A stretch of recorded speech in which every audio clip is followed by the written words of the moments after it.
The defendant is guilty of first-degree murder. The world saw you crying. I saw you crying. Everybody watching this video saw you crying. Why you crying? Why you crying? Mrs. Adelson, control yourself.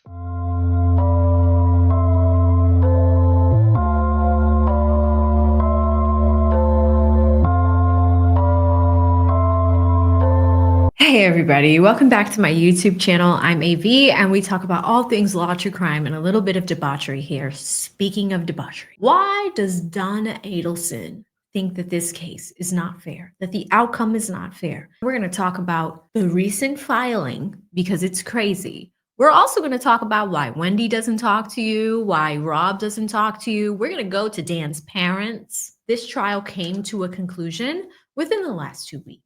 It was a bombshell, and Donna arguably was not happy with the outcome, and we can see that. Can't wait to look at the order with you guys. Let's not even waste time and jump into it. I already have a headache.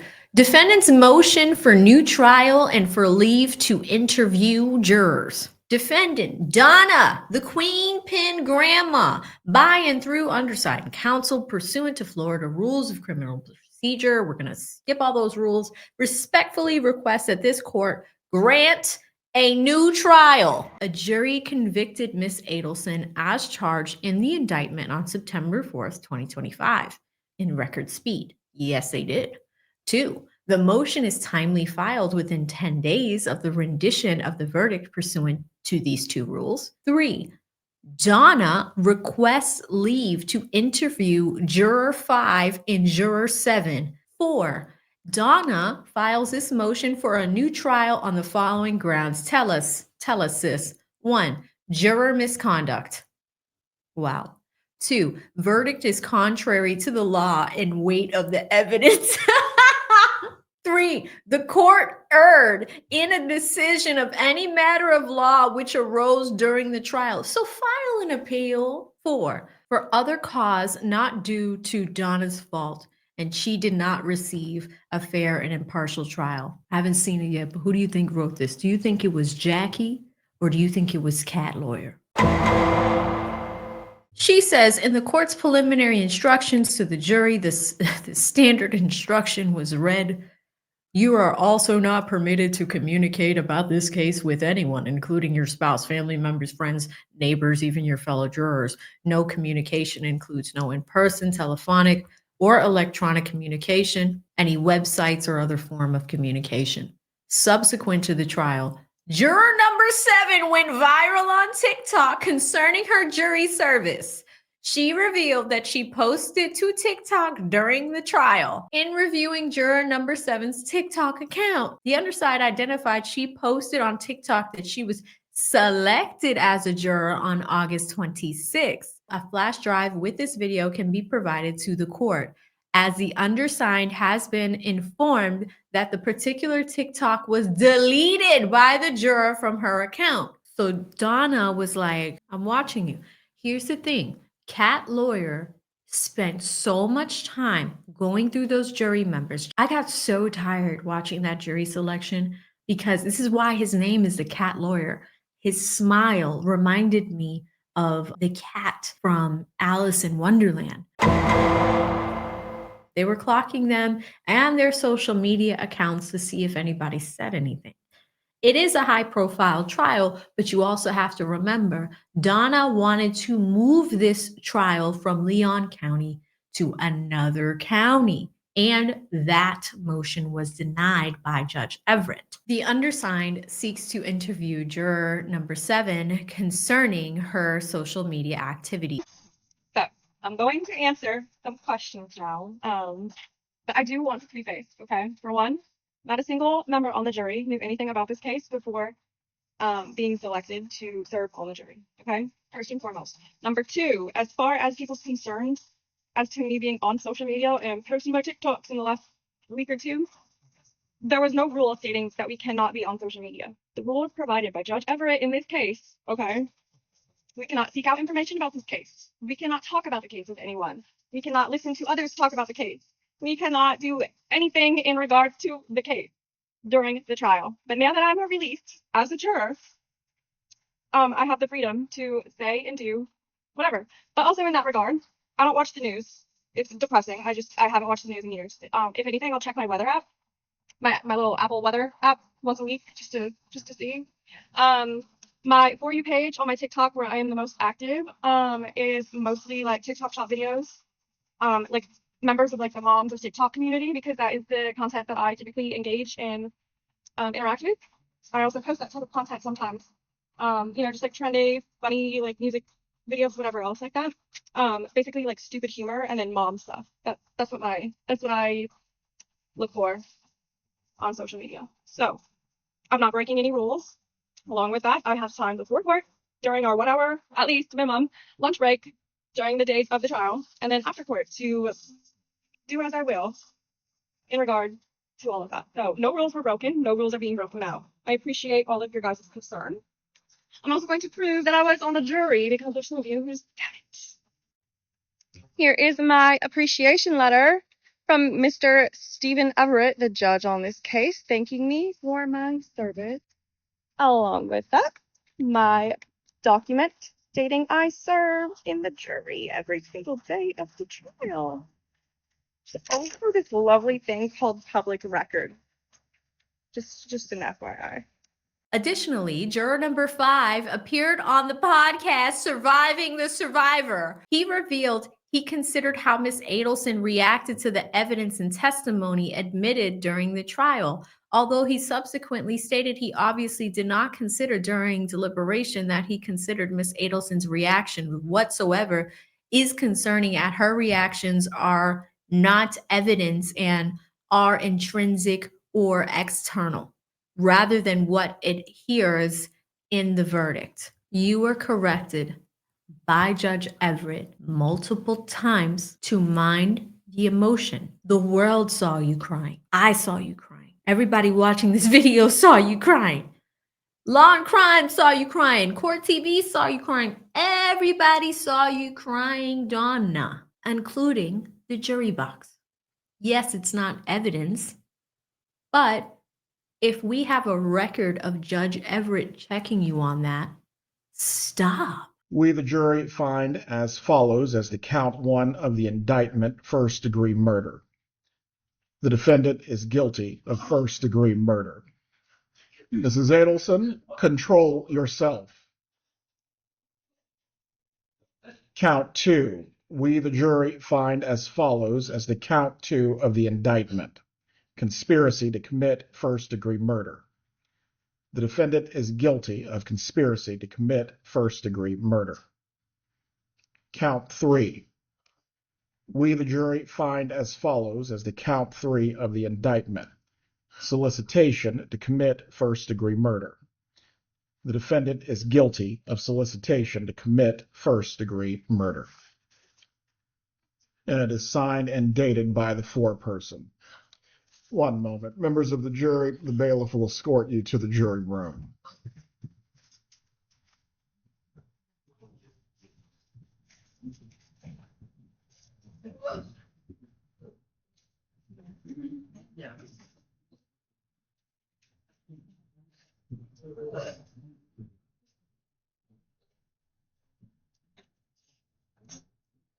Mrs. Adelson, while this was not the outcome I'm sure that you desired, there will not be any further outbursts in front of the jury. If you cannot control yourself, I am going to have to determine if you will be removed from the remainder of this process. Do you understand what I'm saying to you?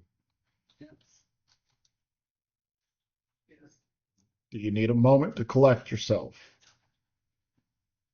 Before the jurors are brought back in, we will take a brief 2-minute break. Please give her tissues if she needs them. So I had to pull up the original document because it is 18 pages long. Some of it is important, some of it's not. They talk about juror misconduct here in the state of Florida. The verdict is contrary to the law or the weight of the evidence. The court erred in a decision of any matter of law which arose during the trial. She's trying to blame it on Judge Everett for other cause not due to Miss Adelson's fault. She did not receive a fair and impartial trial. You know what? Let's go into this one. Look at this. There are situations where the atmosphere in the courtroom might infringe on the defendant's right to a fair trial. When such a claim is raised, a case by case approach is required to allow courts to consider the totality of the circumstances. When the court would rule against the defendant on many occasions, the members of the gallery supporting the state would laugh out loud. Counsel for the defendant brought this to the attention of the court, and the court appropriately advised the gallery that this is not acceptable. The court did this on more than one occasion. All right, so people watching laughed, and that didn't make Donna feel like she was having a fair trial. However, you also cried many times as a defendant. That can also be seen as not having a fair and impartial trial. But we're not talking about that, are we? The conduct continued throughout the trial, and the court took no action to remove those who violated this order. This undermined the credibility of the defense in the eyes of the juror. I swear Jackie wrote this. Not only were they laughing out loud, videos and images captured through the live video casting revealed gallery members making faces and moving about to capture the attention of jurors while testimony was underway. Really, Donna? Faces people made? What about all of the wiretaps we had to sit through? We heard you. We heard you. This interfered with the jury's ability to focus on the evidence and distracted them from closing arguments. The court admonished the defendant on numerous occasions that she was not permitted to show any emotion in the presence of the jury. The law does not require that a defendant appear without any emotion. Oh my God. In fact, as in this case, appearing to be cold to the seriousness and evidence in this case may cause the jury to believe the defendant had no care or concern for what the victim endured. Listen, I'm calling it right now. Jackie wrote this. During the course of the trial, prior to the reading of the verdict, the defendant did not do anything to disrupt the proceedings. She did become tearful during the last sight of autopsy photographs and got choked up when her children appeared to testify against her. This is how I know Jackie wrote it. You want to know why? There's double spaces in between the sentences. She did not speak out. She was not sobbing out loud. She was not crying out. She didn't need tissues to wipe away her tears. Jackie, if you don't get off my screen. Even the victim's parents noted that she showed no remorse due to her lack of emotion. Jackie wrote this. The state presented evidence and testimony over a period of 6 days. The defense had requested 4 or 5 days for its case. On the second day of the defense's case, the court demanded that Ms. Adelson decide whether she would testify. Both counsel for Ms. Adelson as well as Donna herself repeatedly advised the court that more time was needed to discuss the evidence admitted and the pros and cons of testifying based on the volume and substance of the evidence admitted during trial. This was especially significant in that the state made numerous changes to evidence during the trial. Do you see those italics and boldness in that word, during? Listen to this, guys. Counsel then drove to the detention center to meet with Ms. Adelson for the 2 hours authorized, arriving at 5 p.m. Counsel did not have enough time to go through every exhibit with Ms. Adelson during this meeting. Not only did the court force the defendant to make a ununiformed decision, he threatened to hold counsel for the defendant in contempt of court because they were continuing to speak to their client about this important decision that she had to make, which again brought an audible derogatory response from the gallery. Oh my God, Jackie wrote this. Oddly enough, whenever the state needed additional time to set up electronics for opening statement, for witness testimony, for closing arguments, and even additional time to make their closing argument, the court not only gave them additional time, he joked with the prosecutors about it, thus leaving a clear impression that he favored the state in this case. Jackie wrote this joint. I'm telling you, dear viewer. Surely the decision of a defendant facing life in prison is more important than the extra time the state requested to conclude its closing argument. The defendant's request was not granted and made a huge impact on the outcome of the case. The court showed favoritism to the state in almost every juncture of the trial. The temperament of the court towards the defense counsel was regarded as negative and gave the appearance of partiality for the state on the part of the court to not only the defense, but spectators in the gallery, the media, and those viewing the trial through YouTube, dear viewer. We apparently pissed Donna off. And they were shocked to see the obvious disdain the court showed towards Miss Adelson and her counsel in this case. The totality of the circumstances present during Miss Adelson's trial established inherent prejudice. Wherefore, Donna respectfully asks that this court grant this motion for a new trial. Signed, the cat lawyer and Jackie. Danny's murder was orchestrated by his former mother-in-law, Donna Adelson, and other co-conspirators, and is a crime of cruelty. It is a murder of grief, a murder of selfishly prioritizing one's own desires over what is just or right. And at its core, this was a murder of convenience, so that one grandmother could live closer to her grandchildren. She killed their father and ripped the children from the other grandparents' lives. Donna Adelson's crimes against Dan began long before his murder. She belittled Dan in front of his children. She spread lies about it and contributed to a brutal separation between Dan and Wendy. She rented the house, and Dan came home and he found that Wendy and the boys were gone with most of their belongings. He called this devastation Pearl Harbor. Eagerness for Wendy to divorce Dan and to relocate to South Florida led her to increasingly devise desperate schemes. Despite these efforts, the court ruled that Wendy could not move the boys away from their loving father. Failing to achieve her goal through legal means, Donna finally resorted to orchestrating Dan's murder. She plotted, planned, and paid for his murder. Donna's crimes led to further devastation. Her middle son, Charlie, was convicted and sentenced to a life in prison for his role in facilitating Danny's murder for hire. Can you imagine a mother involving a son to complete a murder? Donna's eldest son, Rob, an honest and decent man, is estranged from the family, and her younger child, Wendy, has decided once again to relocate to another state. Her actions and those of her co-conspirators have caused children to lose their parents. Catherine McManus, Greta Garcia, and Charlie Adelson, also convicted, are all convicted for life and have lost access to their children.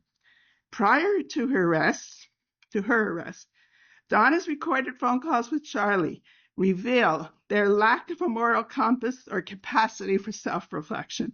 She blames external forces for her family's curse. They're outside of her, but she is the curse, and lashes out angrily at witnesses who took the brave step to testify.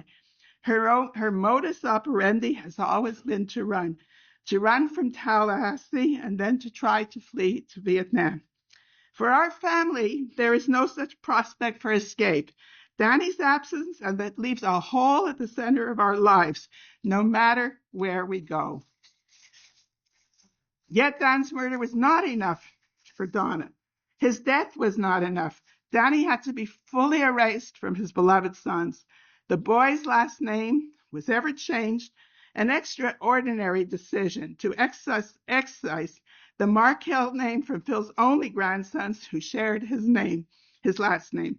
And after the first arrests were made, Donna didn't allow the Markel family to have access for over 6 years. It was only when there was a phenomenal Tallahassee advocacy group that passed the Markel Act. The passage of this bill was immediately followed by our first invitation to see the boys after the arrest. The door only cracked open. Despite these efforts, we remain excluded from the boys' lives. We were not at their bar mitzvahs or graduations. We have extremely highly choreographed visits and communications. We only wait for the day that Benjamin and Lincoln will visit their father and his grave in his father's history and his grave in Toronto. We want nothing more. The facts of Danny's murder, are difficult to swallow. The experiences Phil, Shelley, and I have been forced to suffer are profound as homicide survivors and victims of the criminal system. The lives of Danny's two sons, our grandchildren, were forever turned upside down by this crime. Benjamin and Lincoln were only preschoolers when their father was murdered, and now they are forced to confront and try to understand the unthinkable crimes of murder and the Adelsons' involvement. Our lives will never return to normal. For those who love Danny and for those who Danny loved, there is no escape from the wicked effects of what Donna Adelson set in motion, carried out, and paid for, and for many years enjoyed the aftermath of. Donna Adelson has caused immense devastation and an untimely, undeserved murder through her actions. While no trial or verdict can ever heal the profound wounds caused by Dan's murder, justice must be served.